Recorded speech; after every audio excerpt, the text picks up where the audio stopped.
Hi, my beautiful family. Welcome back to Life-Changing True Stories today. I bring you a powerful and deeply loving story asterisk.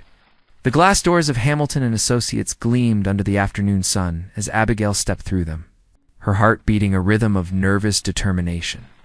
At 32, she had learned that courage was not the absence of fear, but the decision to move forward despite it. Today was the day she would finally close the chapter on the most painful period of her life. Today, she would sign away her marriage to Brandon Whitmore. The reception area smelled of expensive leather and fresh coffee. Abigail checked in with the receptionist, a young woman with perfectly styled hair who barely glanced up from her computer screen. As she waited, Abigail adjusted the flowing emerald coat she wore, carefully arranged to conceal the truth she carried beneath it. 7 months of secret preparation, 7 months of healing, 7 months of growing a miracle that everyone, including her soon-to-be ex-husband, had deemed impossible. The receptionist's phone buzzed. She looked up with a practiced smile and gestured toward the hallway. Conference room 3, second door on your right. Mr. Whitmore has already arrived. Abigail walked down the corridor, each step feeling heavier than the last. The walls were decorated with framed degrees and certificates of achievement, cold reminders of the world Brandon inhabited. A world of deals and acquisitions, where people were commodities and emotions were weaknesses to be exploited. She paused outside the conference room door, took a deep breath, and pushed it open. Brandon sat at the far end of the mahogany table, flanked by 2 attorneys in expensive suits. At 38, he remained devastatingly handsome in the way that money could preserve and enhance. His dark hair was swept back perfectly, his jaw sharp, his gray eyes calculating. He wore a charcoal suit that probably cost more than most people earned in a month.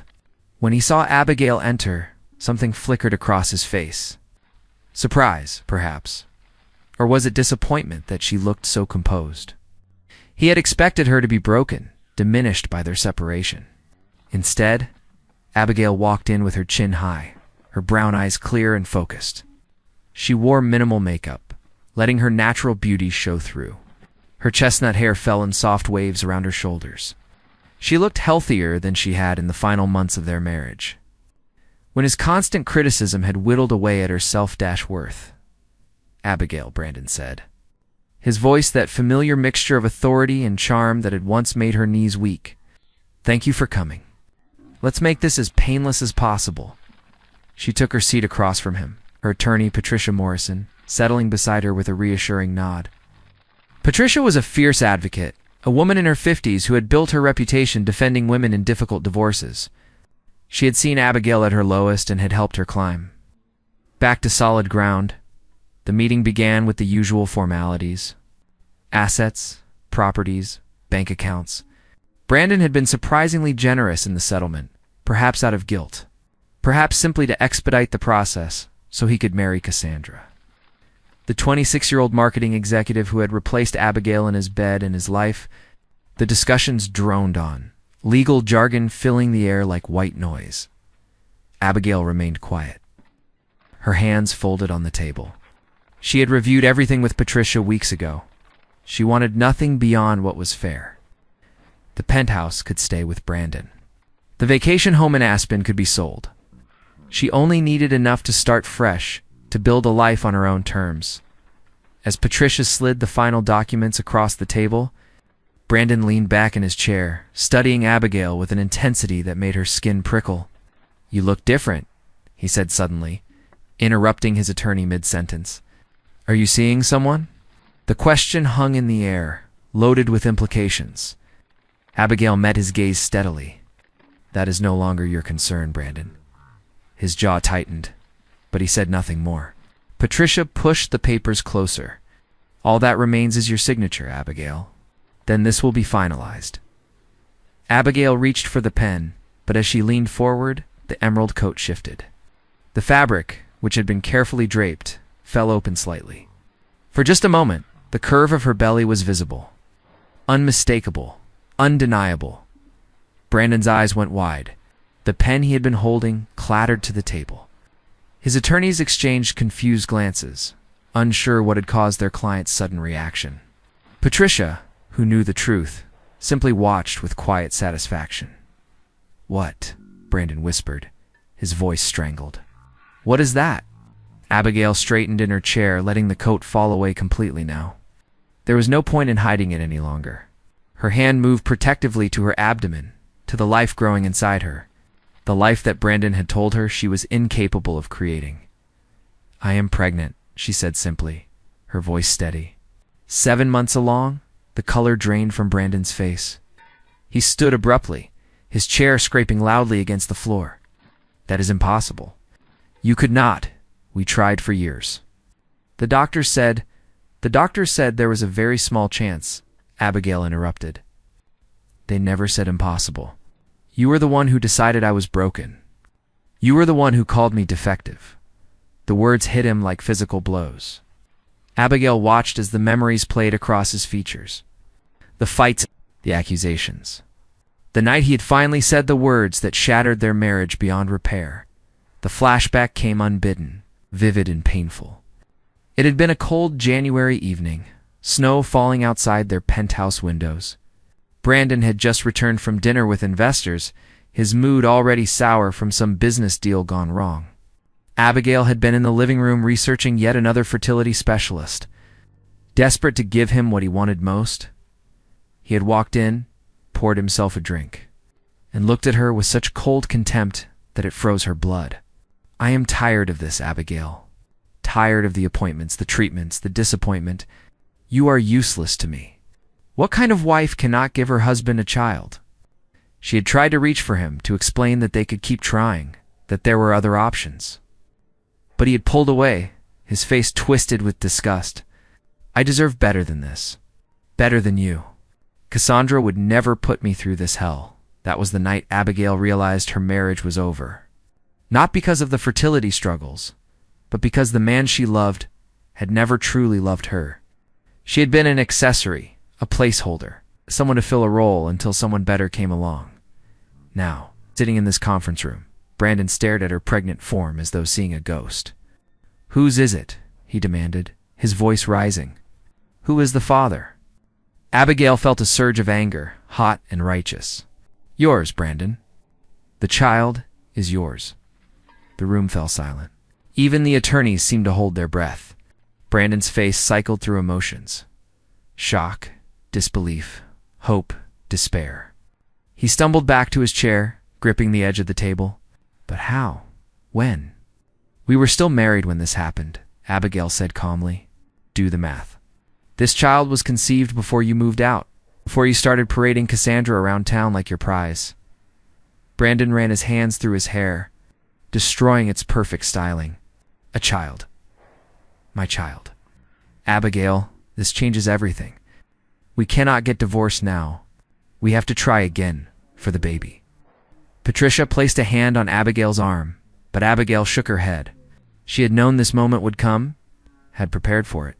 "No, Brandon. This does not change anything.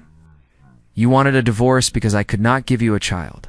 Well, I am giving you one, but I am not giving you me. Not anymore. You cannot keep my child from me," Brandon said, his voice taking on that dangerous edge she remembered too well. "I am not keeping anything from you," Abigail replied. "You will have visitation rights, support arrangements, everything legal and proper. But I will not be your wife. You destroyed that possibility the night you called me useless." Brandon looked at his attorneys desperately, as though they could fix this, make Abigail see reason. But they remained silent, understanding that this was beyond their jurisdiction. This was about hearts, not contracts. "Please," Brandon said, and Abigail had never heard him beg before. "I made a mistake. I was cruel. I was wrong. But we can fix this. Think about what is best for the child. A child needs both parents. This child will have both parents," Abigail said firmly. "But those parents will not be married to each other. I have spent 7 months learning to live without you, Brandon. 7 months discovering who I am when I am not trying to be what you wanted me to be. And I like this version of myself. I am stronger. I am happier. I am free." She picked up the pen and with a steady hand signed her name on the divorce papers. The ink seemed to glow in the afternoon light streaming through the windows. Patricia added her signature as witness and pushed the documents to Brandon's side of the table. "Your turn," Patricia said coolly. Brandon stared at the papers as though they were a death sentence. "What about Cassandra?" "What am I supposed to tell her?" "That is your problem, not mine," Abigail said, standing. She gathered her coat around herself, suddenly eager to leave this place, these people, this life behind. "You chose Cassandra when you decided I was not enough. Now, you get to live with that choice." As she walked toward the door, Brandon called out one last time, "Abigail, wait. We can work this out. I will leave Cassandra. We will raise this baby together. I will be different this time, I promise." Abigail paused at the door, her hand on the handle. She looked back at him, this man who had once been her whole world, and felt nothing but pity. "You will not leave Cassandra, Brandon. She is everything you wanted in a wife. Beautiful, ambitious, willing to be your trophy.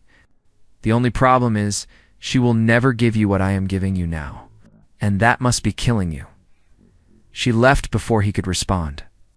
Walking out of the conference room, out of the building, out of that life. Behind her, she heard raised voices, Brandon arguing with his attorneys, but she did not look back.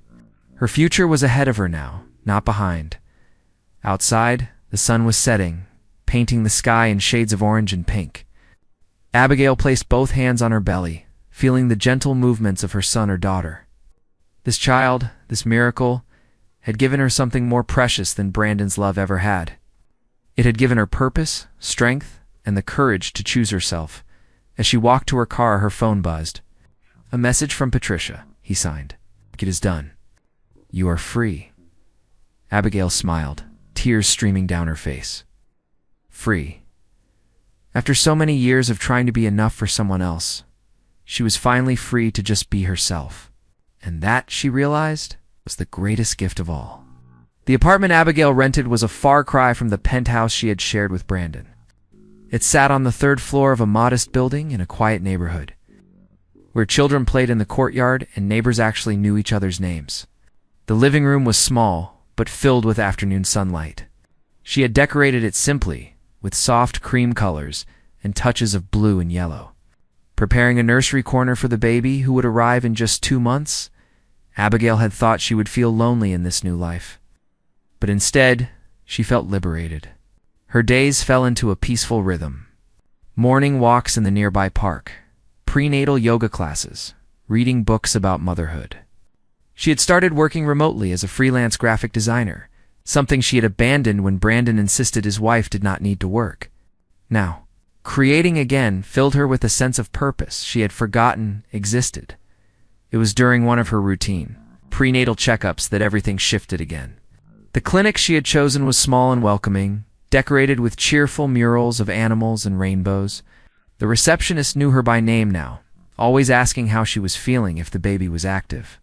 These small kindnesses meant more to Abigail than anyone could know Mrs. Whitmore. The nurse called, though Abigail had quietly asked them to start calling her Miss Carter, her maiden name. "Dr. Torres will see you now." Abigail had been seeing Dr. Torres for the past month. After her previous obstetrician retired, she gathered her bag and followed the nurse down the hallway. Past examination rooms filled with the sounds of babies crying and mothers laughing. The door to exam room 4 stood open, and inside, Dr. Michael Torres was reviewing charts on his tablet. He looked up when she entered, and his face broke into a warm smile. "Good afternoon, Abigail. How are you and baby doing today?"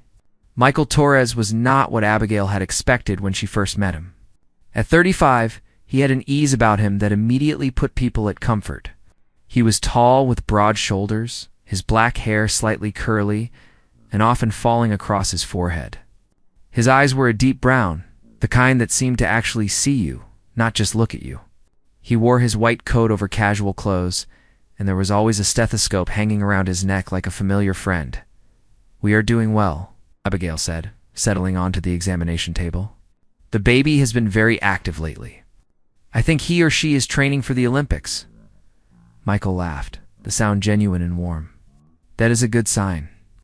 Active babies are healthy babies. Let me take a listen and see what this little athlete is up to as he performed the examination. Michael talked to her about everything and nothing. He asked about her week, if she had been sleeping well, if she needed anything. Unlike Brandon's doctors, who had treated her like a malfunctioning machine during their fertility struggles, Michael treated her like a whole person. He celebrated every milestone, reassured every worry, and never once made her feel inadequate. "Everything looks perfect," he said after finishing the checkup. "Your blood pressure is good.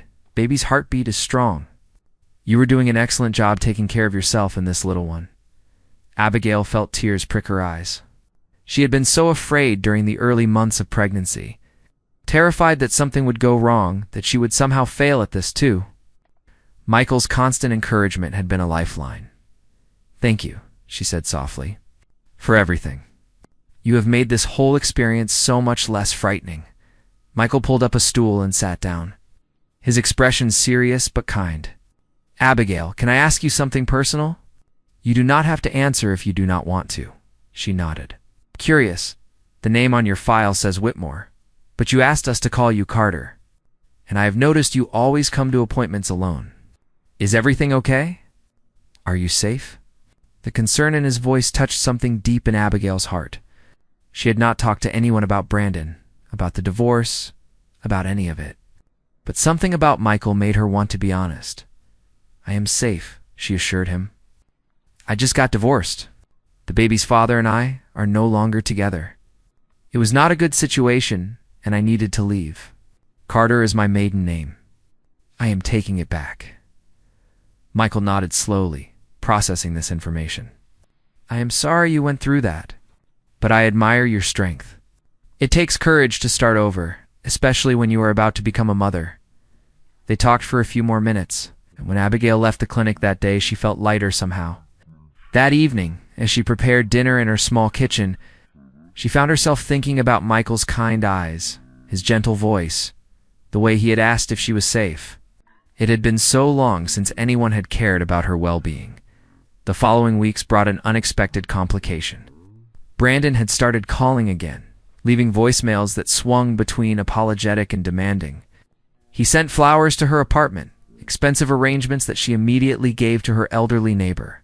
He showed up at her building twice, but she refused to let him up, speaking to him only through the Suzerac to tell him to communicate through their attorneys.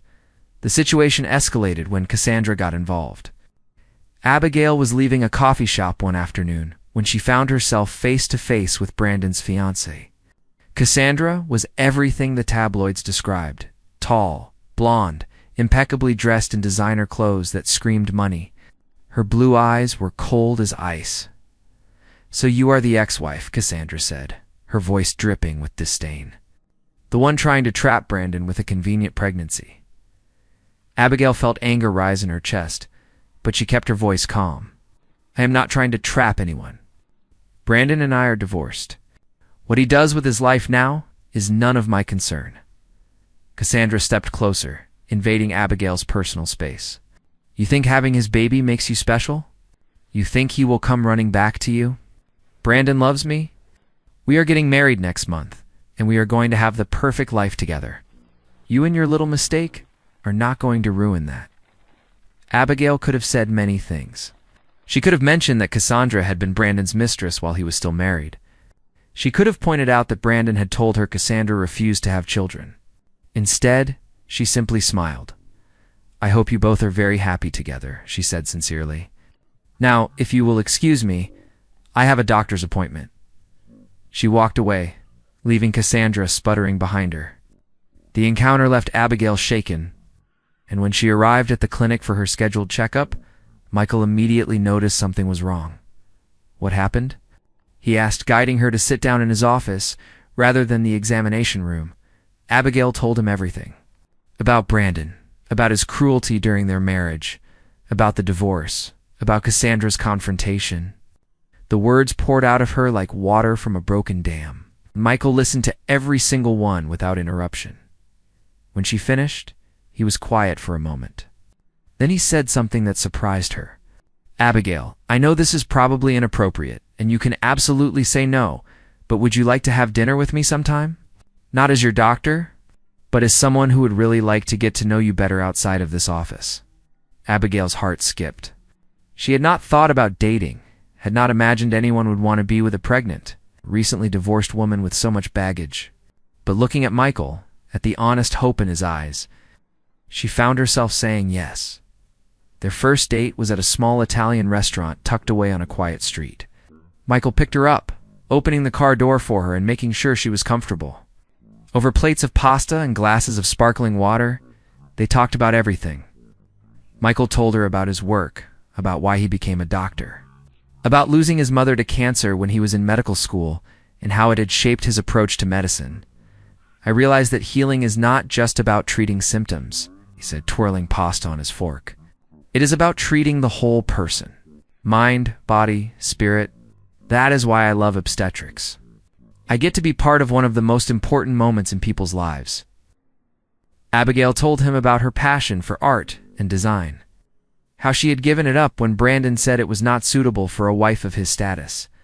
"I used to paint," she admitted. "I have not touched a brush in 5 years. Why not?" Michael asked simply, "Because Brandon said it was a waste of time. That I should focus on being a proper wife, attending the right events, knowing the right people." Michael reached across the table and took her hand. His touch was warm and gentle. "Abigail, I do not know everything you went through in your marriage, but I know this. You deserve to do the things that make you happy. Paint, create, live the life you want. Not the life someone else decided you should have." Tears slipped down Abigail's cheeks. No one had ever said anything like that to her before. Brandon had always made her feel like her dreams were silly, childish, unimportant. But Michael spoke as though her happiness actually mattered. They went on more dates. Michael took her to an art supply store and insisted on buying her a complete set of paints and canvases. They visited the botanical gardens, walking slowly through the greenhouse while Abigail sketched the flowers. They had picnics in the park, Michael always bringing cushions so she could sit comfortably. The romance between them grew in the most natural way. Michael never pushed, never demanded. He let Abigail set the pace, respecting her need to heal from her past before fully opening her heart to the future. But the attraction was undeniable. The way his hand would linger on the small of her back when he helped her out of the car. The way her pulse raced when he smiled at her. The electricity that sparked when their fingers intertwined. One evening, after a sunset walk by the river, Michael drove her home and walked her to her apartment door. The air between them was charged with something more than friendship. Abigail turned to thank him for the lovely evening, but the words died on her lips when she saw the way he was looking at her. "Abigail," he said softly, "may I kiss you?" She nodded, unable to speak. Michael cupped her face gently in his hands and kissed her with a tenderness that made her knees weak. It was nothing like kissing Brandon, which had always felt like a performance. This kiss was real, honest, filled with genuine emotion. When they finally pulled apart, both were breathless. "I have wanted to do that for weeks," Michael admitted, his forehead resting against hers. "So have I," Abigail whispered back. Their relationship deepened after that night. Michael became a constant presence in her life, but never intrusive. He respected her space, her independence, her need to prove to herself that she could do this alone. But he was always there when she needed him, ready with support or comfort or just his quiet presence.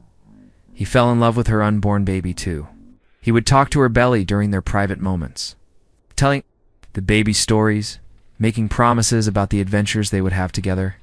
Watching this strong, successful man be so gentle with her child melted every last defense.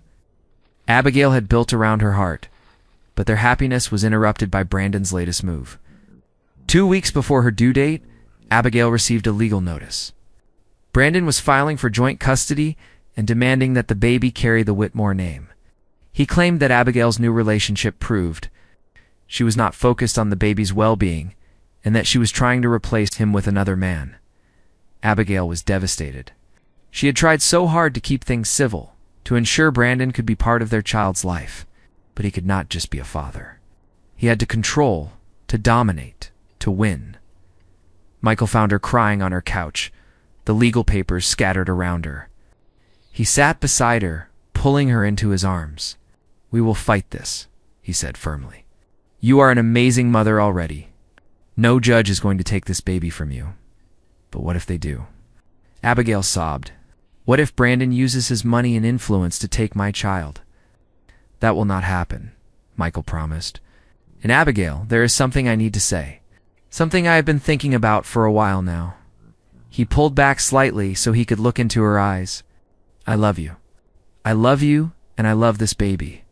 I know we have not been together very long, but some things you just know are right. When you are ready, when you feel the same way, I want to build a life with you. I want to be there for every midnight feeding, every first word, every scraped knee. I want to be the father this child deserves and the partner you deserve." Abigail's tears turned from sadness to joy. "I love you too," she whispered. "I did not think I could ever love again after Brandon. But you showed me what real love looks like." They held each other as the sun set outside her window. Two people who had found each other at exactly the right moment. And in that embrace, Abigail felt something she had not felt in years. Hope for the future. 2 weeks later, Abigail went into labor in the middle of a thunderstorm. Michael had been staying with her for the past few days, while sleeping on her couch, despite her protests that he had his own home to go to. When her contractions started at 2 in the morning, he was there instantly, calm and focused, guiding her through breathing exercises while gathering her hospital bag. The drive to the hospital was surreal. Rain hammered against the windshield while lightning split the sky.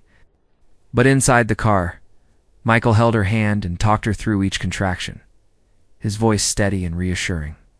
"You are doing beautifully," he kept saying. "Just breathe through it. I am right here with you." The delivery was long and difficult. Abigail labored for 14 hours, exhausted and scared, but Michael never left her side. He wiped her forehead with cool cloths, held her hand through contractions, and whispered encouragement when she felt like giving up. The nurses kept commenting on what a wonderful husband he was, that neither Abigail nor Michael corrected them. Finally, at 4:37 in the afternoon, Oliver James Carter came into the world. He weighed 7 pounds and 3 ounces, had a full head of dark hair, and lungs that announced his arrival to the entire maternity ward. When the nurse placed him on Abigail's chest, she looked down at her son and felt a love so overwhelming it nearly stopped her heart. "Hello, Oliver," she whispered, tears streaming down her face. "I am your mama. I have been waiting so long to meet you." Michael stood beside the bed, his own eyes wet with tears. "He is perfect, Abigail. Absolutely perfect." The next few days were a blur of feeding schedules, diaper changes, and sleepless nights. Michael stayed at the hospital, sleeping in the uncomfortable chair beside her bed, refusing to leave. He learned to change diapers, to swaddle Oliver in the perfect burrito wrap, to recognize the different types of cries. When the nurses taught Abigail how to breastfeed, Michael stepped out to give her privacy. But he was always right outside the door if she needed anything. Brandon showed up on the second day. Abigail was nursing Oliver when the door opened and her ex-husband walked in, carrying an enormous teddy bear and a bouquet of roses. He stopped short when he saw Michael sitting in the chair beside the bed, looking completely at home. "What is he doing here?" Brandon demanded, his voice sharp. "Michael is here because I want him here," Abigail said calmly, adjusting Oliver's blanket. "If you would like to meet your son, you are welcome to do so. But you will not come into this room with that attitude." Brandon's jaw tightened, but he set down the bear and flowers. He approached the bed slowly, his eyes fixed on the bundle in Abigail's arms. When he got close enough to see Oliver's face, something cracked in his expression. "He looks like you," Brandon said quietly, almost reverently. "He has your nose. Would you like to hold him?" Abigail offered, surprising herself with the generosity. Despite everything, this was still Oliver's father. Brandon took his son with shaking hands, holding him as though he might break. For several minutes, no one spoke. Brandon stared down at Oliver with an expression Abigail had never seen before. Pure, unguarded love. It made her sad for what might have been, if he had been capable of showing that love to her. "I am sorry," Brandon said suddenly, his voice thick. "I am so sorry, Abigail, for everything I said, Everything I did. You were right. I was cruel and selfish, and you did not deserve any of it. Abigail nodded, accepting the apology but not absolving him. We cannot change the past, Brandon, but we can do better for Oliver. He deserves to know his father. Are you going to marry him? Brandon asked, glancing at Michael. That is none of your business. Michael interjected politely but firmly. What matters is that Oliver will be raised in a home filled with love and respect. Brandon looked between them, and for the first time seemed to accept defeat. You are right. He handed Oliver back to Abigail. I will drop the custody suit. We can work out a reasonable visitation schedule. I just want to be part of his life. That is all I ever wanted to, Abigail said. After Brandon left, Abigail felt lighter. Michael moved back to the chair and took her hand. You were amazing, he said. The way you handled that, giving him a chance to hold Oliver even after everything, that takes real strength. He is Oliver's father, Abigail said simply. Oliver deserves to have a relationship with him if Brandon can be the father he needs to be. 2 months passed in a beautiful haze. Abigail adjusted to motherhood with all its challenges and rewards. Oliver was a good baby, alert and curious, with a smile that could light up a room. Michael was there for everything. The 2 a.m. feedings when Abigail was too exhausted to move, the pediatrician appointments, the first laugh. The first time Oliver grabbed his finger and held on tight, Brandon kept his word about dropping the custody suit. And they established a visitation schedule that worked for everyone. Every other weekend, Brandon would come to Abigail's apartment to spend time with Oliver. He never brought Cassandra, and he never stayed longer than agreed. Slowly, tentatively. They developed a cordial co-parenting relationship. It was during one of these visits that Brandon finally asked the question that had been hanging in the air for months. Are you happy, Abigail? She looked up from where she was preparing Oliver's bottle and smiled. Yes, Brandon, I really am. He nodded, bouncing Oliver gently in his arms. Good. That is good. He paused, then continued. I broke things off with Cassandra. Abigail's eyebrows rose in surprise. When last month, she gave me an ultimatum. Her or visits with Oliver. She said she did not sign up to play stepmom to someone else's baby. He laughed bitterly. Funny how you find out who people really are when things get difficult.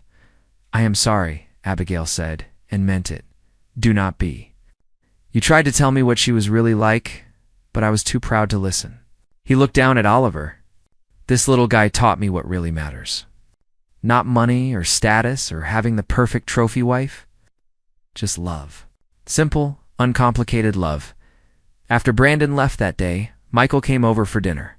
He had become a permanent fixture in their lives, and Abigail could not imagine her days without him. While she cooked, he played with Oliver on a blanket on the living room floor, making silly faces that had the baby giggling uncontrollably. Watching them together, Abigail felt her heart swell. This was her family. Not the one she had planned for, not the one she had expected, but the one she had been given. And it was perfect. That evening, after Oliver was asleep in his crib, Michael and Abigail sat on the couch together. He had been quiet during dinner, thoughtful in a way that made Abigail curious. I have something for you, he said finally, pulling a small velvet box from his pocket. Abigail's breath caught. Michael. He opened the box to reveal a simple but elegant diamond ring. I know we have not been together very long by traditional standards, he said, but I have never been more certain of anything in my life. Abigail, you are the strongest, most incredible woman I have ever met. And Oliver, he is the son of my heart, even if he is not the son of my blood. I want to spend the rest of my life loving both of you, supporting you, being your partner in every way that matters. Will you marry me? Tears streamed down Abigail's face as she nodded. Yes, she whispered. Yes, Michael, I will marry you. He slipped the ring onto her finger and kissed her deeply, pulling her close. When they finally broke apart, both were laughing and crying at the same time. They were married 3 months later in a small ceremony at the Botanical Gardens, where they had shared their first kiss as a couple. Abigail wore a simple ivory dress that flowed around her like water. Oliver, now 5 months old, was dressed in a tiny suit and held by Michael's sister during the ceremony. Brandon was not invited, but he sent a generous gift and a card that simply said, "Be happy." The ceremony was attended by close friends and family, but Abigail barely noticed anyone except Michael. As they exchanged vows under an arbor covered in white roses, she thought about how far she had come. A year ago, she had been trapped in a marriage that was slowly killing her spirit. Now she stood beside a man who celebrated her strength, encouraged her dreams, and loved her child as his own. When the officiant pronounced them husband and wife, Michael kissed her with a passion that made the small crowd cheer. He pulled back just enough to whisper, "I love you, Mrs. Torres." "I love you too," Abigail whispered back. The reception was held in the garden's event hall, decorated with twinkling lights and flowers in every shade of white and cream. As Abigail and Michael shared their first dance as husband and wife, she caught sight of Oliver in his aunt's arms, watching them with wide, curious eyes. "That is your daddy now," she silently told her son. "Not the man who shares your DNA, but the man who chooses you every single day." The months and years that followed were not without challenges. Parenting was exhausting, and blending their lives required patience and compromise. Brandon remained involved in Oliver's life, though his visits became less frequent as he threw himself back into his business empire. He eventually started dating again, this time choosing partners with more substance, though none of them lasted very long. Michael officially adopted Oliver when the little boy was 2 years old. The courthouse ceremony was small and simple, but when the judge declared that Michael Torres was now Oliver's legal father, there was not a dry eye in the room. Brandon had agreed to the adoption, recognizing that Michael was the father Oliver called for in the middle of the night, the one who taught him to ride a bike, the one who would be there for every important moment. 3 years after their wedding, Abigail gave birth to twins, a girl they named Sophie and a boy they named Benjamin. Oliver was thrilled to be a big brother, and the house was filled with the chaos and joy of 3 young children. Michael took to fatherhood like he was born for it, patient and loving even during the most trying moments. One evening, when the twins were 6 months old and finally asleep, Abigail found herself standing in the doorway of Oliver's room. He was 4 years old now, looking so much like Brandon, but with her gentle spirit. Michael came up behind her, wrapping his arms around her waist. "What are you thinking about?" he asked softly. "Just how grateful I am," she said, leaning back against him. "For you, for our children, for this life. There was a time when I thought I would never be happy again, and now I cannot imagine being anything but happy." She turned in his arms to face him. "You saved me, Michael."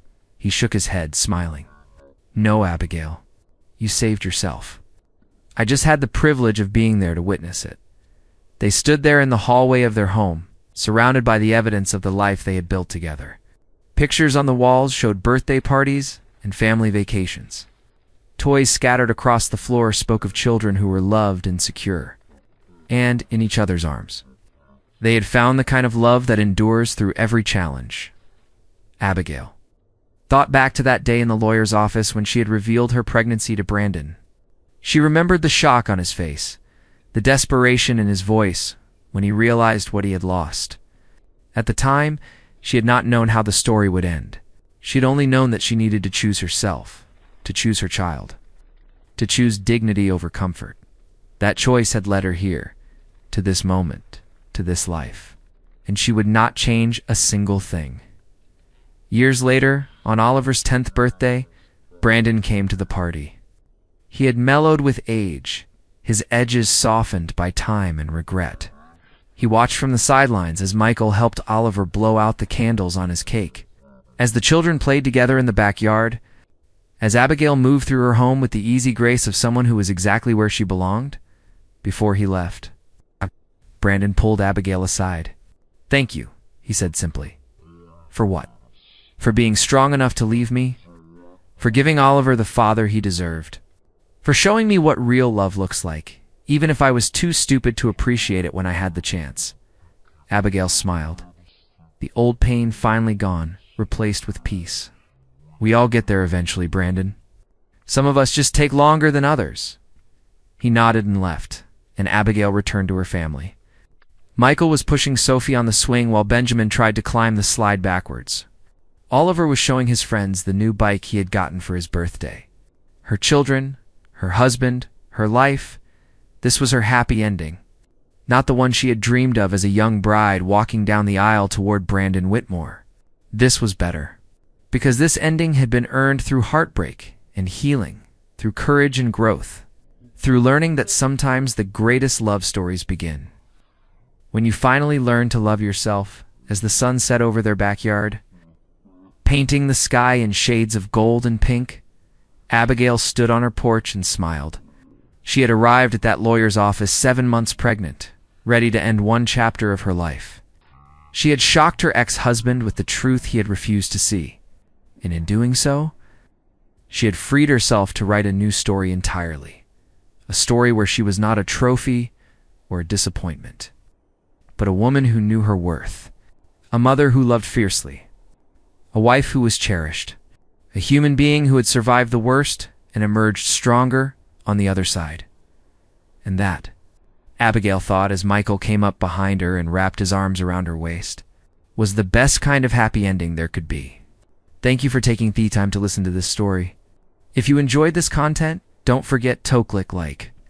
Share this story with your friends and family, and subscribe to the channel so you don't miss out on more meaningful stories.